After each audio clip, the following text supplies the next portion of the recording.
तो स्वागत है आप लोगों का बेल्ट्रॉन एमसीक्यू के पार्ट 2 में। जैसे कि आप सभी को पता है कि हम 20 दिन का एक चैलेंज कर रहे हैं भारी, जिसमें हम बेल्ट्रॉन का बहुत ही इंपॉर्टेंट एमसीक्यू कर रहे हैं जो कि एग्जाम ओरिएंटेड है और एग्जाम में फंसे जा रहे हैं।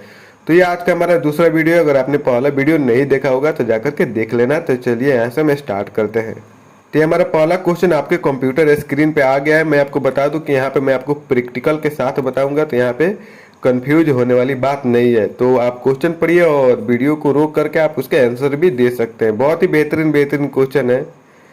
पहला क्वेश्चन है हमारा कि आमतौर पर डेस्कटॉप पर आइकॉन जो किसी फाइल या फोल्डर में रीडायरेक्ट करता है उसे कहा जाता है। जैसे कि क्वेश्चन आपको ये कह रहा है, जैसे मैं आपको दिखाता हूँ यहाँ से बैक जा कर के। जैसे कि हम डेस्कटॉप पे है और यहाँ पे बहुत सारे फाइल है, दिख रहा होगा आपको, बहुत ज्यादा फाइल है। तो कह रहा है कि मतलब ये फाइल जो दिख रहा है ये आइकॉन के रूप में ना हमें दिखा रहा है। तो वही कह रहा है क्वेश्चन में कि आमतौर पर डेस्कटॉप पर आइकॉन जो किसी फाइल या फोल्डर में रीडायरेक्ट करता है उसे क्या कहा जाता है। तो उसे ऑप्शन नंबर ए शॉर्टकट कहा जाता है। क्या कहा जाता है? शॉर्टकट कहा जाता है। डेस्कटॉप पे जितने भी फाइल और फोल्डर होते हैं वो किसी फाइल और फोल्डर पे जाने का एक शॉर्टकट माध्यम होता है, ठीक है, जिसे हम एक क्लिक में उस फाइल या फोल्डर पे चले जाते हैं। तो चलिए हम आगे बढ़ते हैं यहाँ से। अगला नंबर क्वेश्चन आपके कंप्यूटर स्क्रीन के सामने है। कह रहा है कि पाई चार्ट केवल प्रदर्शित करता है डेटा की 2 श्रृंखला, डेटा की 1 श्रृंखला, डेटा की 3 श्रृंखला या फिर डेटा की एकाधिक श्रृंखला। तो मैं आपको बता दूं कि एक एमएस वर्ड का क्वेश्चन है, सॉरी एमएस एक्सेल का क्वेश्चन है। कह रहा है कि पाई चार्ट केवल प्रदर्शित करता है और ये क्वेश्चन जो है इस साल बेल्ट्रॉन में पूछा जा चुका है। तो इसका ऑप्शन नंबर सही होगा बी, डेटा की एक श्रृंखला प्रदान करता है। क्या? डेटा की एक श्रृंखला प्रदान करता है पाई चार्ट। ओके, तो आगे बढ़ते हैं हम लोग। डिफॉल्ट रूप से एक्सेल वर्कबुक में कितने सीट होते हैं? देखिए मैं आपको बता दूं कि यहाँ पे ईयर मेंशन नहीं है। क्या? यहाँ पे ईयर नहीं मेंशन है। अगर मेरे भाई क्वेश्चन में पिछली बार ये आया था, पिछली बार नहीं इसी साल आया था बेल्ट्रॉन में, 2-3 दिन पहले की बात है कि एक्सेल 2010 में कितने में, एक्सेल जो है 2010 में डिफॉल्ट रूप से कितने सीट होते हैं। तो देखो मैं आपको बता दूं कि 2010 में होते हैं डिफॉल्ट रूप से 3 सीट होते हैं, लेकिन 2010 के बाद जितने भी एक्सेल है उसमें बाय डिफॉल्ट जो होते हैं 1 सीट होते हैं। मैं आपको दिखा देते हैं यहाँ पे प्रैक्टिकली। मैं यहाँ पे एक्सेल खोल दिया हूँ, बाय डिफॉल्ट है एक्सेल, और यहाँ पे देखिए बाय डिफॉल्ट 1 सीट है। यहाँ पे दिख रहा है ना भाई आपको 1 सीट। इस पे क्लिक करेंगे प्लस पे तो एक और सीट आ जाएगा, फिर क्लिक करेंगे तो एक और सीट आ जाएगा। तो ये लेटेस्ट वाला है। जैसे ही अगर क्वेश्चन में कोई ईयर ना दिया हो, क्वेश्चन में अगर कोई ईयर ना दिया हो तो हम लेटेस्ट के साथ चलते हैं, अगर ईयर दिया हो तो उस ईयर के साथ चलते हैं। तो इस बार क्वेश्चन आया था कि एक्सेल में 2010 में बाय डिफॉल्ट कितने सीट होते हैं, तो उस समय 3 आंसर हो जाएगा, बट अभी यहाँ पे ईयर नहीं दिया है तो इस समय आंसर बी हो जाएगा, ऑप्शन नंबर ए। चलिए ऑप्शन नंबर बी सही होगा। आगे हमारे कॉलम बी और सी के बीच 3 कॉलम प्रविष्ट करने के लिए आप किसको सेलेक्ट करेंगे? देखिए क्वेश्चन में कह रहा है कि जैसे कि एक्सेल है, ठीक है, और हम इसको यहाँ से थोड़ा जूम कर लेते हैं इसका सीट को। ये तो हो गया जूम, ठीक है। कह रहा है कि ये जो बी है ओके और ये है सी, तो हमें क्या करना है, इन दोनों के बीच में 3 गो कॉलम इंसर्ट करना है। क्या करना है? 3 गो कॉलम इंसर्ट करना है इन दोनों के बीच में। तो कह रहा है क्वेश्चन में कि अगर हमें 3 गो कॉलम इंसर्ट करना है तो किस पे क्लिक करेंगे? कॉलम सी पे क्लिक करेंगे या फिर कॉलम सी डी ई पे करेंगे? ये तो होगा नहीं। कॉलम बी पे करेंगे या फिर कॉलम बी सी डी पे करेंगे? तो इसका एक्चुअली में सही आंसर होगा option number A, column C. क्या होगा? Column C. आइए इसको प्रैक्टिकली समझते हैं। जैसे कि मान लीजिए कि बी में हम कुछ लिख लेते हैं, यहाँ पे गोलू लिख लेते हैं, और सी में लिख लेते हैं बरनवाल, ठीक है। और हमें क्या करना है, बीच में 3 गो कॉलम इंसर्ट करना है। तो सी पे क्लिक करेंगे और इसका शॉर्टकट क्या होता है, कंट्रोल शिफ्ट प्लस। तो देखिए हो रहा है इंसर्ट, हो रहा है कि नहीं हो रहा है। और अगर हम बी पे करेंगे कंट्रोल शिफ्ट प्लस करेंगे तो ये तो बीच में तो नहीं होगा, इसके बाय साइड में हो गया, सी के बाय साइड में। तो ये ध्यान रहे, अगर किसी दो गो कॉलम के बीच में सेल सेलेक्ट करना हो भले, या फिर कॉलम इंसर्ट करना हो, सॉरी 2 कॉलमों के बीच में कॉलम न्यू कॉलम इंसर्ट करना हो, तो जो लास्ट में कॉलम होगा उसी को सिलेक्ट किया जाता है। ओके, चलिए आगे बढ़ते हैं। आई होप आपको समझ में आ रहा होगा, कमेंट जरूर कर दीजिएगा। चलिए अगला क्वेश्चन है हमारा कि एमएस पावर पॉइंट में आप टिप्पणियों के फलक को मेनू से दिखाई दे सकते हैं। मतलब कि टिप्पणियों मतलब होता है कमेंट, तो कमेंट को किस मेन्यू के अंदर हम दे सकते हैं? होम मेन्यू के अंदर, व्यू मेन्यू के अंदर, डिजाइन मेन्यू के अंदर, रिव्यू मेन्यू के अंदर। तो इसका सही आंसर होगा ऑप्शन नंबर डी, रिव्यू के अंदर। देखिए कैसे, जैसे कि हम क्या करते हैं कि ऑल्ट के साथ टैब प्रेस करके एमएस पावर पॉइंट में चले जाएंगे और हमें कमेंट देखना है तो रिव्यू पे चले जाएंगे। यहाँ पे रिव्यू ऑप्शन है, रिव्यू पे चल जाएंगे तो देखिए यहाँ पे है कमेंट। क्या यहाँ पे कमेंट है, न्यू कमेंट यहाँ ऑप्शन दिख रहा है ना, यहाँ पे न्यू कमेंट का, शू कमेंट का। तो ये कहा किस ग्रुप के अंदर होता है, रिव्यू ग्रुप के अंदर होता है, कमेंट ग्रुप के अंदर होता है, review menu comment group. Okay, तो अगले नंबर क्वेश्चन पे हम बढ़ते हैं। तो इसका सही आंसर होगा ऑप्शन नंबर डी, रिव्यू। चलिए, एमएस एक्सेल में स्मार्ट आर्ट रिबन किस टैब के अंतर्गत मौजूद होता है। मेरे भाई ये क्वेश्चन पूछ चुका है इस बार, जी हाँ ये क्वेश्चन पूछ चुका है कि एमएस एक्सेल में स्मार्ट आर्ट रिबन किस टैब के अंदर मौजूद होता है। क्या फार्मूला टैब होगा, नहीं फार्मूला टैब नहीं होगा। क्या व्यू टैब होगा, नहीं। होम टैब होगा, नहीं। इंसर्ट टैब होगा। आइए देखते हैं कहाँ पे। हम चल जाएंगे एमएस एक्सेल में और जाएंगे यहाँ पे, थोड़ा जूम कर लेते हैं, इंसर्ट में जाएंगे। इंसर्ट में जाएंगे तो यहीं पे होता है स्मार्ट आर्ट, दिख रहा है यहाँ पे आपको स्मार्ट आर्ट, इलिस्ट्रेशन ग्रुप में होता है स्मार्ट आर्ट। तो ये ध्यान रहे, स्मार्ट आर्ट, क्लिप आर्ट, ये सब किसके अंदर आता है, इलिस्ट्रेशन ग्रुप के अंदर आता है। ओके, तो इसका सही आंसर क्या होगा, इंसर्ट टैब। चलिए आगे बढ़ते हैं। निम्नलिखित में से कौन लोकल होस्ट के लिए एक सही आईपी पता है। लोकल होस्ट क्या होता है, तो लोकल होस्ट एक अपना सर्वर होता है। जैसे कि मेरे पास ये लैपटॉप है, इसका अपना सर्वर है, मैं इसको तोड़ दूँ फोड़ दूँ तो कुछ फर्क नहीं पड़ेगा। तो इसका सही आंसर हो जाएगा ऑप्शन नंबर डी, ये कभी नहीं चेंज होता है। लोकल होस्ट का जो आईपी एड्रेस होता है ये कभी चेंज नहीं होता है। ये 127.0.0.1 ये हमेशा रहेगा, कभी भी चेंज नहीं होगा। तो ये ध्यान रहना। और आईपी का फुल फॉर्म क्या होता है, कमेंट में आप बताइए। चलिए आगे बढ़ते हैं। 1 GB में कितने मेगाबाइट होते हैं, ये तो बहुत इजी दे दिया है। चलिए इसका सही आंसर बताइए, मतलब 1 GB में कितने एमबी होते हैं। तो सही आंसर होगा ऑप्शन नंबर सी, 1024। ये नॉर्मली बात है। वैसे भी हम लोग मेमोरी यूनिट पे बहुत जल्द बहुत सारे क्वेश्चन लाने वाले हैं और मेमोरी यूनिट पर भी वीडियो बहुत जल्द बनाने वाले हैं, ठीक है। चलिए आगे बढ़ते हैं, अगले नंबर क्वेश्चन पढ़िए, ध्यान से पढ़िएगा, थोड़ा लंबा है। एमएस पावर पॉइंट 2016 में विषय वस्तुओं यानी कि ऑब्जेक्ट, विषय वस्तु जहाँ पे आ जाए समझिएगा ऑब्जेक्ट कह रहा है। तो एमएस पावर पॉइंट 2016 में विषय वस्तुओं के स्थान परिवर्तन और रूप परिवर्तन, क्या स्थान परिवर्तन और रूप परिवर्तन को सरल बनाने के लिए यानी कि आसान बनाने के लिए इन चारों में से किस कमांड विभिन्न विषय वस्तुओं यानी कि ऑब्जेक्ट को एक ही विषय वस्तु ऑब्जेक्ट में एकत्रित करता है। जैसे कि मान लीजिए कि ये हमारे पास पावर पॉइंट है, पावर पॉइंट हम यहाँ से ओपन कर लेते हैं। ऑब्जेक्ट मतलब होता है जैसे कोई शेप हो गया, कोई पिक्चर हो गया, उसी को बोलते हैं हम लोग ऑब्जेक्ट। ओके ना, तो मान लीजिए हम यहाँ से 2-3 ऑब्जेक्ट ले लेते हैं। यहाँ पे एक ये ऑब्जेक्ट हो गया और एक और ऑब्जेक्ट ले लेते हैं हम यहाँ से, ये वाला ऑब्जेक्ट ले लेते हैं, ठीक है। ये 2 ऑब्जेक्ट हो गया। तो कह रहा है कि क्या करें हम कि इसका मतलब स्थान जो है एक साथ बदले, मतलब दोनों का स्थान बदलना हो तो हम इनमें से क्या कर सकते हैं। चारों ऑप्शन यहाँ पे दिख रहा है ना, यहाँ पे आपको 4 ऑप्शन दिख रहा है ना। तो क्या बोल रहा है कि आप क्या करोगे कि 2-4 ऑब्जेक्ट है एक साथ में उसको बदल सके, एक दूसरे जगह पे ले जा सके। तो क्या आप उस पर स्प्लिट करोगे, नहीं कर सकते हैं। मर्ज करोगे, ये तो नहीं कर सकते। कंबाइन करोगे, नहीं कर सकते। ग्रुप करेंगे, कैसे आइए देखते हैं। जैसे कि ये डूब है तो अभी मुझको इसको यहाँ से यहाँ ले जाना, तो एक एक करके ले जाएंगे। बट हम क्या करेंगे, दोनों को सेलेक्ट कर लेंगे, ऐसे दोनों को सेलेक्ट करके कंट्रोल जी करेंगे तो ये ग्रुप हो गया, ग्रुप। अब मैं इसको कहीं पे भी रिमूव करूँ एक साथ होगा रिमूव, दिख रहा है ना मेरे भाई, कहीं भी रिमूव करेंगे तो एक साथ होगा। तो यहाँ से आपको कंफ्यूजन नहीं होना चाहिए। ओके, तो आगे बढ़ते हैं हम लोग अपने अगले नंबर क्वेश्चन पे। चलिए अगले नंबर क्वेश्चन आपके कंप्यूटर स्क्रीन पे आ गया है। माइक्रोसॉफ्ट एक्सेल 2010 में वह विकल्प जिसके द्वारा आप प्रिंट किए जाने वाले क्षेत्र का चुनाव सेलेक्ट कर सकते हैं किस मेन्यू का अंतर्गत आता है। चलिए बहुत ही यूनिक क्वेश्चन है। देखिए यहाँ पे ईयर मेंशन किया हुआ है 2010 मतलब 2010 वाले वर्जन का पूछ रहा है। कह रहा है कि माइक्रोसॉफ्ट 2010 में वह विकल्प बताइए, इन चारों में से वह विकल्प बताइए जिसके द्वारा प्रिंट किए जाने वाले क्षेत्र को चुनाव कर सकते हैं। जैसे कि व्यू में होगा, मतलब आपको प्रिंट करना है एरिया। जैसे कि मान लीजिए मैं एक्सेल हम ओपन किया है, यहाँ पे एक्सेल ओपन कर लेते हैं, ठीक है। और हमको इस एरिया तक का प्रिंट निकालना है। तो कह रहा है कि इसको हम कहाँ से मतलब इसका मतलब इसको कहाँ से सेट कर सकते हैं। तो इसका सही आंसर होगा पेज लेआउट। कहाँ से, पेज लेआउट से हम लोग कर सकते हैं। देखिए मेरा तो है 21 वाला है, 2010 वाला नहीं है एक्सेल। तो इसमें भी पेज लेआउट है, यहाँ पे पेज लेआउट आपको मिल जाएगा। और यहाँ पे देता है प्रिंट एरिया, क्या यहाँ पे प्रिंट एरिया देता है, तो यहाँ से हम क्या कर सकते हैं, प्रिंट एरिया अपना सेट कर सकते हैं और यहाँ से प्रिंट कर सकते हैं। ठीक है, यहाँ पे बढ़िया से देख लीजिए, यहाँ पे प्रिंट एरिया है पेज लेआउट के अंदर, और सेट प्रिंट एरिया कर सकते हैं। सभी में सेम होता है, 10 हो, 11 हो, 13 हो, 16 हो, 19 हो, कोई फर्क नहीं पड़ेगा। चलिए आगे बढ़ते हैं। आगे हमारा सुपर कंप्यूटर का गति मापन सामान्यतः नामक इकाई में होता है। कह रहा है कि सुपर कंप्यूटर का गति यानी कि स्पीड इनमें से किस में मापा जाता है।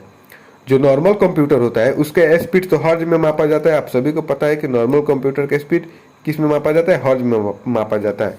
तो वही क्वेश्चन पूछ रहा है कि सुपर कंप्यूटर का स्पीड किस में मापा जाता है। तो इसका सही आंसर होगा option number B, flops. Flops होगा इसका सही आंसर। इसका फुल फॉर्म होता है floating point operation per second. क्या, floating point operation per second. ध्यान रहे, तो सुपर कंप्यूटर का स्पीड जो होता है floating point operation per second में मापा जाता है, और जो नॉर्मल कंप्यूटर होता है वो हर्ज में मापा जाता है, जिसको HZ से हम लोग डिनोट कर सकते हैं।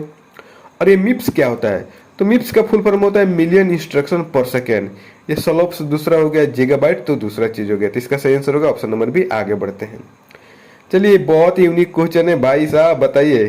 कह रहा है कि अधिकांश ईमेल क्लाइंट समय समय पर आपके मेल बॉक्स की जांच करते हैं, ठीक है, और इनमें से किसका उपयोग ईमेल डाउनलोड करने के लिए किया जाता है। देखिए, घुमा दिया क्वेश्चन। ये जो है इतना लाइन है, पहला जो लाइन है ये इस साल का क्वेश्चन पूछा हुआ है। ये पहला जो लाइन है समझिए कि खत्म है, इतना मतलब पढ़ना ही नहीं है, सीधे आपको यहाँ से यहाँ तक पढ़िए कि उपयोग ईमेल डाउनलोड करने के लिए किसका इस्तेमाल किया जाता है। क्या SMTP का किया जाता है। SMTP का फुल फॉर्म होगा सिंपल मेल ट्रांसफर प्रोटोकॉल। तो ये मेल को भेजने के लिए किया जाता है, डाउनलोड करने के लिए नहीं। क्या FTP होगा, तो नहीं, फाइल ट्रांसफर प्रोटोकॉल इसका फुल फॉर्म होगा। तो इसमें फाइल हम लोग ट्रांसफर करते हैं वेब सर्वर पर। क्या HTTP होगा, तो नहीं होगा, ये भी एक प्रोटोकॉल है जो वेबसाइट पे लगाया जाता है, हाइपर टेक्स्ट ट्रांसफर प्रोटोकॉल। इससे 4-5 क्वेश्चन पूछ चुका है इस साल। तो इसका सही आंसर होगा option number B, POP। POP एक ऐसा प्रोटोकॉल है जिसका फुल फॉर्म होता है पोस्ट ऑफिस प्रोटोकॉल। इसका उपयोग सिर्फ ईमेल को डाउनलोड करने के लिए किया जाता है। क्या, ईमेल को डाउनलोड करने के लिए किया जाता है। सर्वर से हम लोग ईमेल को डाउनलोड करते हैं, तो POP 3 के मदद से। 3 मतलब वर्जन है, और इसका फुल फॉर्म होता है पोस्ट ऑफिस प्रोटोकॉल। चलिए आगे हमारा क्वेश्चन आ गया है, कंप्यूटर प्रणाली केवल संख्या प्रणाली नंबर समझ सकती है। अच्छा, ये तो बहुत ही मतलब आसान है, आप इसका सही आंसर बता सकते हैं। मतलब कह रहा है कि कंप्यूटर किस भाषा को समझती है। डेसिमल तो नहीं होगा, अष्टधारी तो नहीं होगा, मतलब ऑक्टल, द्विधारी, हाँ बाइनरी होगा। बाइनरी ना समझती है मेरे भाई कंप्यूटर, 0 और 1। बाइनरी डिजिट कितने होते हैं, 2 होते हैं, 0 और 1 होते हैं। और दशमलव डेसिमल में कितने होते हैं, टोटल 10 होते हैं, 0 से लेकर के 9 तक। ऑक्टल में 8 होते हैं, 0 से लेकर के 7 तक। हेक्साडेसिमल में 16 होते हैं, A से लेकर के F तक, और 0 से लेकर के 9 तक। चलिए आगे बढ़ते हैं अपने अगले नंबर क्वेश्चन पे। कह रहा है कि एक ऐसा अनुप्रयोग यानी कि एप्लीकेशन है जो पूरे स्क्रीन पे चलता है। ये बहुत यूनिक क्वेश्चन है मेरे भाई, ये बहुत, इसके आंसर आप लोग बताइए खुद से पढ़ के, वीडियो को रोक करके। एक ऐसा अनुप्रयोग जो पूरे स्क्रीन पे चलता है और जब आप माउस हिलाते हैं तो वो स्वतः ही लुप्त हो जाता है, उसे क्या कहते हैं। डेस्कटॉप ये तो होगा नहीं, ब्राउजर ये भी होगा नहीं, वॉलपेपर ये भी होगा नहीं। ये इसका आंसर होगा option number C, screen saver. इसका आंसर क्या होगा, स्क्रीन सेवर। स्क्रीन सेवर क्या होता है, कभी डिटेल में हम लोग इस पे वीडियो बनाएंगे, वरना अभी समझेंगे प्रैक्टिकली तो बहुत मतलब टाइम लग जाएगा। स्क्रीन सेवर पे मैं कभी डिटेल में वीडियो बना करके अपलोड कर दूंगा, आप लोग देख लेना। बस इतना समझिए कि स्क्रीन सेवर ही वो ऑप्शन होता है जिसपे सिर्फ आप माउस के पॉइंटर को हिलाइएगा, बस वो लुप्त हो जाएगा। ओके, चलिए आगे बढ़ते हैं। कंप्यूटर सिस्टम लंबे समय तक लगातार उपयोग के बाद थकता नहीं है। समझ रहे हैं ना, कंप्यूटर के इस विशेषता को किस रूप में जाना जाता है। मतलब मेरे भाई कंप्यूटर को हम कितने समय तक उपयोग कर लेंगे, कितने समय तक उपयोग कर ले, वो थकेगा नहीं, मतलब कभी बंद ही नहीं होगा, वो कभी हारेगा नहीं। जैसे हम इंसान होते हैं ना, मैं कुछ देर बोल दूंगा तो मैं थक जाऊंगा, कुछ देर काम कर दूंगा थक जाऊंगा, लेकिन कंप्यूटर को आप जितने देर चाहो इस्तेमाल करो, वो कभी भी थकता नहीं है। तो उसको हम क्या बोलेंगे, क्या कंसिस्टेंसी बोलेंगे, नहीं। इसका सही आंसर होगा क्या शुद्धता बोलेंगे, एक्यूरेसी, नहीं। क्या इसकी स्पीड बोलेंगे, नहीं। तो इसका सही आंसर होगा ऑप्शन नंबर बी, लगन बोलेंगे, लगन, डिलीजेंस। ये एक ऐसा है कंप्यूटर में जिसके मदद से कभी भी नहीं थकता है, इसको हम बोलेंगे लगन। चलिए आगे बढ़ते हैं। माइक्रोसॉफ्ट एक्सेल में नॉट इक्वल टू को प्रदर्शित करने में प्रयुक्त होने वाला चिन्ह क्या है। देखिए मैं आपको बता दूं, कोई कितना भी पढ़ाए, कोई कितना भी पढ़ाए क्यों ना, लेकिन अगर आप प्रैक्टिकली किए रहोगे और आपका माइंड से थोड़ा भी सोचोगे तो 2 से 4 ऐसे क्वेश्चन आ जाएंगे जो अलग होंगे, जो आपको खुद सोचने पड़ेंगे। कोई मतलब पढ़ा ही नहीं सकता है, खुद आपको वहाँ पे दिमाग लगाना पड़ता है। जैसे कि इस क्वेश्चन में तो आपको बताना है कि इसमें से कौन बराबर नहीं है। क्या ये है? ये तो भाई है ही नहीं। क्या ये है? डी ऑप्शन नंबर, ये स्लैश और प्लस, ये भी नहीं होगा। क्या सी है? ये भी नहीं होगा। ऑप्शन नंबर बी होगा। क्या इसका ऑप्शन नंबर बी होगा सही आंसर। ये नॉट इक्वल टू को दर्शाता है। एक नॉट इक्वल टू इसको भी बोलते हैं, बराबर देकर कैसे काटा रहेगा उसको भी बोलते हैं नॉट इक्वल टू। चलिए, विंडो में की उपयोगिता वर्तमान स्क्रीन में चयनित क्षेत्र के आकार को बढ़ाती है। अच्छा हाँ, कह रहा है कि विंडो में इसमें से किसकी मदद से उपयोगिता वर्तमान स्क्रीन में चयनित क्षेत्र के आकार को बढ़ाती है। तो उसको जूमर बोलेंगे? नहीं। ऑन स्क्रीन कीबोर्ड बोलेंगे? नहीं। मैग्नीफायर बोलेंगे। कैसे, आइए देखते हैं। जैसे मैं यहाँ पे मैग्नीफायर को ऑन कर लिया हूँ, ठीक है, ऑन किया हूँ तो देखिए क्या हुआ है, कुछ एरिया जो है फिक्स हो गया है, यहाँ पे एक आयताकार आ गया है। और जैसे ही मैंने यहाँ पे जाकर के क्लिक करूंगा तो देखिए इसका साइज बढ़ गया। तो ये ऐसे ही काम करता है। ओके, तो आगे बढ़ते हैं हम अपने क्वेश्चन पे। आई होप आपको बेहतर तरीके से समझ में आ रहा होगा। कह रहा है कि माइक्रोसॉफ्ट एक्सेल में एक स्तंभ यानी कि कॉलम का अधिकतम लेवल क्या होता है। एक स्तंभ का अधिकतम लेवल क्या होता है। तो इसका सही आंसर होगा ऑप्शन नंबर ए, XFD। ये लास्ट कॉलम का नाम है। XFD क्या है? लास्ट कॉलम का नाम है। आइए प्रैक्टिकल देखते हैं। तो हमें अभी यहाँ पे दिख रहा होगा आपको ABCDE ऐसे करके दिख रहा होगा F। हमें लास्ट में जाना है तो हम क्या करेंगे, कंट्रोल के साथ ये राइट वाले एरो प्रेस करेंगे तो देखिए लास्ट कॉलम में आ गए हम। तो यहाँ पे क्या लिखा हुआ है? XFD लिखा हुआ है ना मेरे भाई, XFD यहाँ पे लिखा हुआ है। तो इसका सही आंसर क्या होगा? XFD। चलिए आगे बढ़ते हैं। अगला नंबर क्वेश्चन हमारे कंप्यूटर स्क्रीन पे आ चुका है। इसका आंसर पढ़ के आप लोग बताइए। माइक्रोसॉफ्ट वर्ड में किस कुंजी संयोजन प्रवेशन संकेतन यानी कि इंसर्ट पॉइंटर, भाई हिंदी बहुत ही लंबा चौड़ा है तो कंफ्यूज नहीं होना यहाँ पे, के पीछे बाई ओर के शब्द को हटा सकता है। यहाँ पे आप फीलिंग मतलब समझ सकते हो। नॉर्मली आप इतना पढ़िए कि MS वर्ड में बाई ओर के शब्द को कैसे हटा सकते हैं। शिफ्ट के साथ डिलीट प्रेस करने पे, शिफ्ट के साथ बैक स्पेस प्रेस करने पे, कंट्रोल के साथ डिलीट प्रेस करने पे, कंट्रोल के साथ बैक स्पेस प्रेस करने पे। तो क्वेश्चन में कह रहा है कि हमारा जो पॉइंटर है, जैसे कि हम क्या करते हैं, यहाँ से MS वर्ड को ओपन कर लेते हैं, ठीक है। MS वर्ड तो हमारा ओपन हो गया और यहाँ पे हम कुछ टेक्स्ट लिख लेते हैं। सॉरी, नॉर्मल टेक्स्ट यहाँ पे लिख लेते हैं। रैंड कमांड लगा लेते हैं 1,1 वाला, इंटर प्रेस कर देते हैं, ठीक है। अब कह रहा है कि हमारा मान लीजिए हेल्प के पास ये कर्सर बिलिंग कर रहा है, इसके बाई और इस साइड का ये अक्षर को डिलीट करना है तो क्या करेंगे, तो कंट्रोल के साथ बैक स्पेस मारेंगे। दिख रहा है ना, कंट्रोल के साथ बैक स्पेस कर रहे हैं तो बाई ओर के डिलीट हो रहा है, ठीक है। बैक स्पेस से हो रहा है बाई ओर के डिलीट ना। इसका सही आंसर क्या होगा? ऑप्शन नंबर, देख लीजिए यहाँ पे कौन है ऑप्शन में। सही आंसर होगा ऑप्शन नंबर डी, कंट्रोल के साथ बैक स्पेस। देखिए इन सारी चीज़ों पे आपका ध्यान रहना चाहिए मेरे भाई। बहुत ही यूनिक क्वेश्चन लेकर के आया हूँ आप लोगों के लिए। चलिए, इंटरनेट पर एक होस्ट से एक होस्ट से दूसरे होस्ट को फाइल स्थानांतरित करने के लिए निम्नलिखित में से किस प्रोटोकॉल का उपयोग किया जाता है। मतलब कि इंटरनेट पर एक जगह से दूसरे जगह फाइल को भेजना है। क्या एक जगह से दूसरे जगह फाइल को भेजना है इंटरनेट पर, तो किस प्रोटोकॉल का इस्तेमाल किया जाता है? तो क्या IP का इस्तेमाल किया जाता है? नहीं, ये तो इंटरनेट प्रोटोकॉल, ये तो एड्रेस बताता है ना। क्या ऑप्शन नंबर डी होगा? UDP का फुल फॉर्म होता है यूजर डाटाग्राम प्रोटोकॉल। तो प्रोटोकॉल वाले वीडियो में हम लोग डिटेल में इन सभी को पढ़ेंगे। तो UDP नहीं होगा। क्या TCP होगा? ट्रांसमिशन कंट्रोल प्रोटोकॉल, ये भी नहीं होगा। क्या FTP होगा? जी हाँ मेरे भाई, फाइल ट्रांसफर प्रोटोकॉल, इसका फुल फॉर्म होता है। FTP का फुल फॉर्म होता है फाइल ट्रांसफर प्रोटोकॉल। ये क्या करता है, इंटरनेट पे एक जगह से दूसरे जगह डाटा भेजता है। चलिए, MS एक्सेल में सेल फॉर्मूला इतना लगाएंगे तो उसका परिणाम क्या होगा। अभी आया मजेदार क्वेश्चन, ये यूनिक क्वेश्चन है।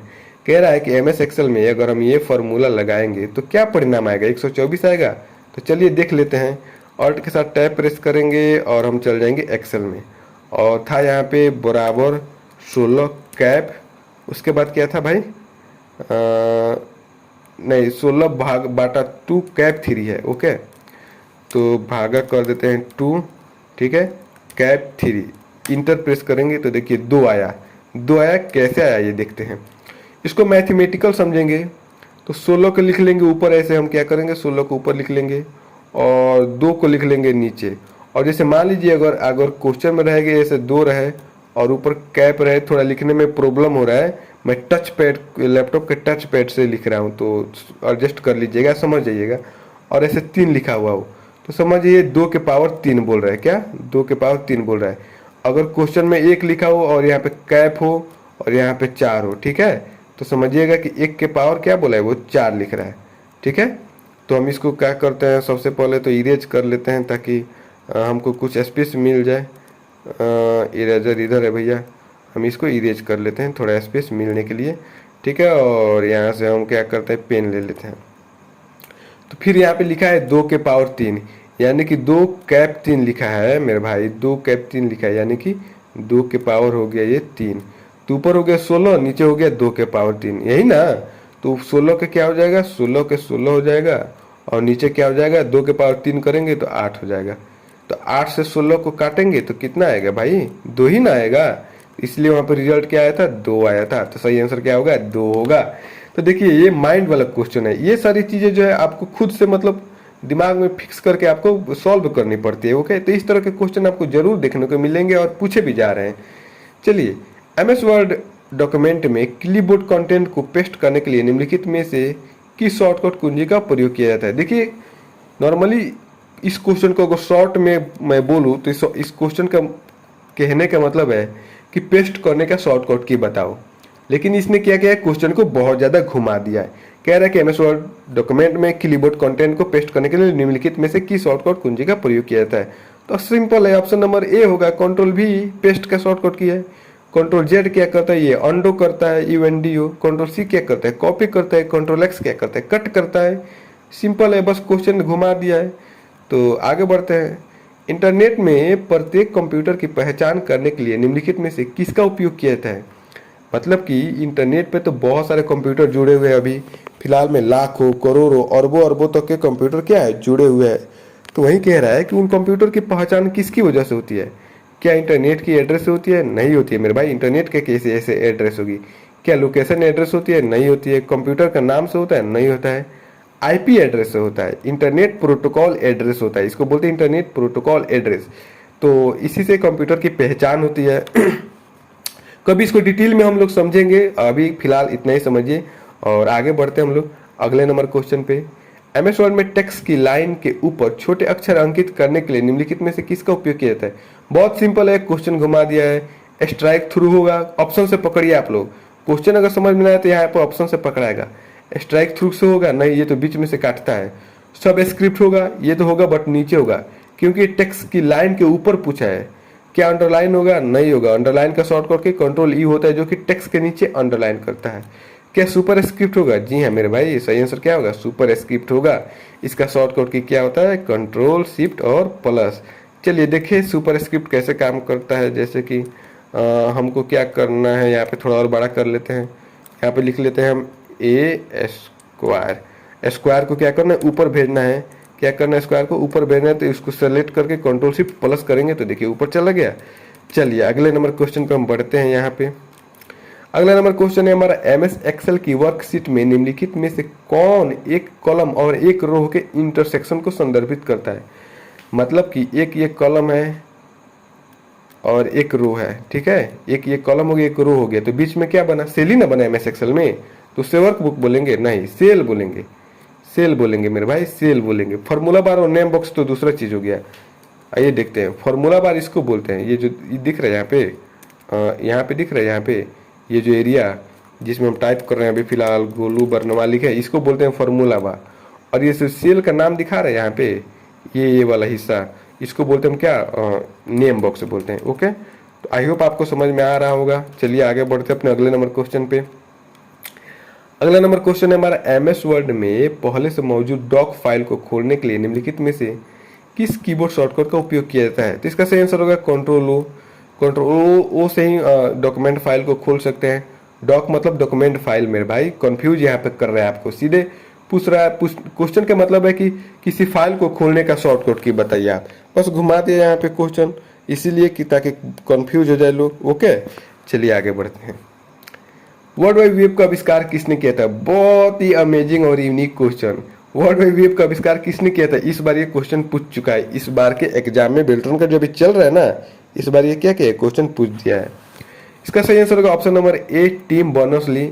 इन्होंने वर्ल्ड वाइड वेब, HTML जो होता है ना, HTML जो कोड होता है, HTML इसका फुल फॉर्म होता है हाइपर टेक्स्ट मार्कअप लैंग्वेज, उसका भी खोज इसी ने, टिम बर्नर्स-ली ने किया है। HTTP का भी खोज टिम बर्नर्स-ली ने भी किया है, और वर्ल्ड वाइड वेब का भी आविष्कार टिम बर्नर्स-ली ने किया है। बिल गेट्स कौन है? तो ये भाई माइक्रोसॉफ्ट के फादर है। एलन ट्यूरिंग कौन है? ये आधुनिक कंप्यूटर के फादर है। स्टीव जॉब्स कौन है? ये एप्पल कंपनी के फाउंडर यानी कि फादर है। निम्नलिखित में से किसे बाइनरी फॉर्मेट के नाम से जाना जाता है और उसे MS वर्ड के पुराने संस्करणों मतलब वर्जनों, जैसे कि MS वर्ड 97 से 2003 तक में उपयोग किया जाता है? देखिए बहुत ही क्वेश्चन यहाँ पे यूनिक दिया है, बहुत ही क्वेश्चन घुमा दिया है। आप इस वीडियो को रोको और इसका जवाब दो। अगर आपने इसका जवाब दे दिया, मैं गारंटी से बोलता हूँ पास कर जाओगे एग्जाम, लिख के देता हूँ। जिस तरह इसने घुमा दिया है, सिंपल में बोलूँ इस क्वेश्चन को पूरा मतलब इस जितना घुमाया है, अगर सिंपल में बोलूँ तो क्वेश्चन कह रहा है कि जो MS वर्ड का एक्सटेंशन फाइल नेम होता था, MS वर्ड का एक्सटेंशन फाइल नेम जो होता है 2007 से पहले कैसा इस्तेमाल किया जाता है? क्या 2007 से पहले .docx किया जाता है? ये तो होता नहीं है। क्या 2007 से पहले .docx किया जाता है? नहीं, ये तो 2007 से बात किया जाता है। क्या .doc किया जाता है 2007 से पहले? हाँ मेरे भाई, ये 97 में 2003 में इसी का इस्तेमाल किया जाता है। ऑप्शन नंबर सी .doc। 2007 के बाद एक्स लग गया, एक्स मतलब एक्सटेंडेबल। तो आई होप आपको समझ में आ रहा होगा। अगले नंबर क्वेश्चन पे बढ़ते हैं। निम्नलिखित MS एक्सेल फॉर्मूला का परिणाम क्या होगा? देखिए फिर सेम टू सेम क्वेश्चन आ गया है। इसका सही आंसर आपको बताना है। कमेंट में वीडियो रोको और इसका आंसर बताओ। कह रहा है कि बराबर 8 और 4 के पावर 2, यानी कि यहाँ पे लिखा रहेगा 8, नीचे क्या है 4 के पावर 2, क्या है 4 के पावर 2। इसको तोड़ेंगे तो क्या आएगा 8 आएगा और नीचे हो जाएगा 16, है ना? यही ना होगा मेरे भाई।